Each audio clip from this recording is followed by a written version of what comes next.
Bordering the southern Pacific Ocean, helping to create one of Mexico's most iconic tropical coastlines, is the enchanting state of Oaxaca. Oaxaca is a place rich with colorful culture and inspiring history. The people of Oaxaca and other states in Mexico have a tradition that persists from centuries gone by. It is a custom derived from a fusion of ancient Aztec practices and ideologies heavily influenced by Catholicism. It is a celebration known to many as the Day of the Dead.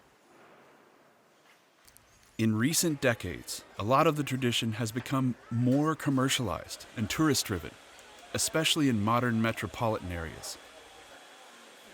This could be seen as unfortunate to some, but it has provided younger generations and distant travelers with an opportunity to help keep these traditions alive and experience them in their own ways. Many of the more rural towns and villages tend to keep their versions of the celebration humble and personal, affording them with what could be considered a much more intimate and fulfilling experience.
Their process begins with the farmers, whose crops are maintained year-round and in some instances grown solely for the celebration.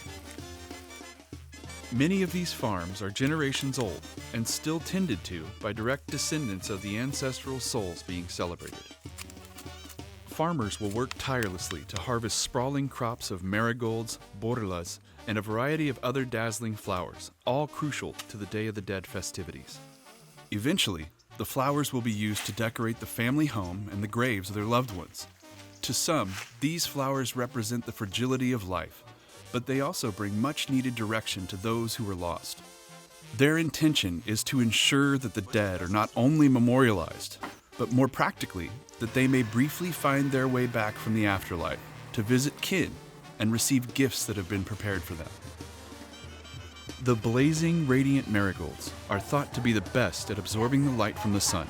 That captured light is then utilized as a means to illuminate the pathways that the dead must follow to travel from their realm into the living world.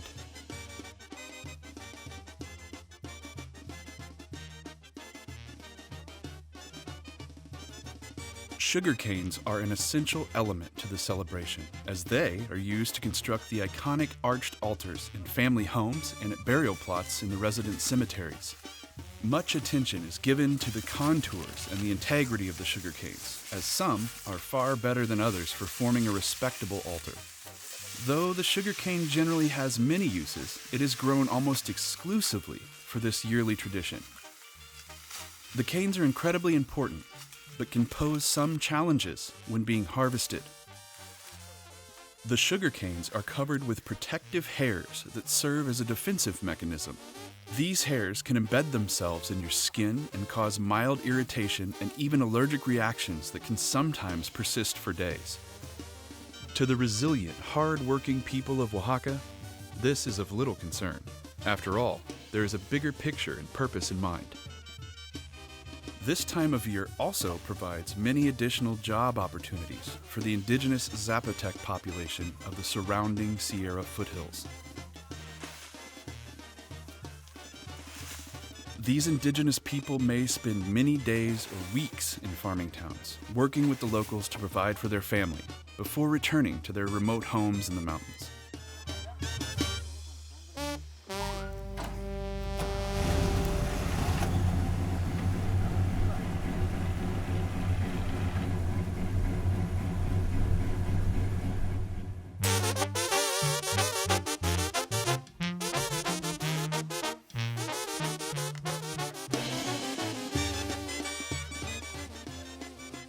Families will often begin working on their shrine several days prior to the Day of the Dead.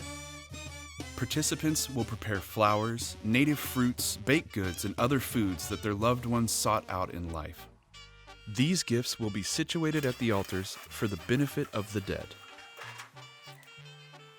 The framework of the altars is typically constructed with 2 sugar canes, the uppermost leaves of which are intertwined and lashed together with links of grass or string. Flowers are then thoughtfully arranged and threaded into the long, wispy leaves of the sugar canes, bringing additional beauty and interest to their altars. Garlands of tasty fruits, fragrant candles, and calming copal incense will all be arranged as part of their offerings. On the final days leading up to the celebration, the sharp floral aromas, plumes of incense smoke, delicious fruity notes, and hints of baked bread have all but eliminated every other scent from the air. Seemingly, any home for miles is adorned with hundreds, if not thousands, of brilliant flowers and other purpose-driven decorations. There isn't a begrudging soul to be found in the streets, and the very essence of our lives and the lives of our loved ones is actually being placed on a collective pedestal. It is a truly unforgettable and otherworldly amusement ride for the senses. Once the altars have been completed, some people will remove petals from the marigolds to create alluring floral walkways, directing spirits into their homes. The petals will be spread at the bases of the altars, continued out into yards, into the streets, and sometimes beyond. This all to be certain that their loved ones can find their way home with ease.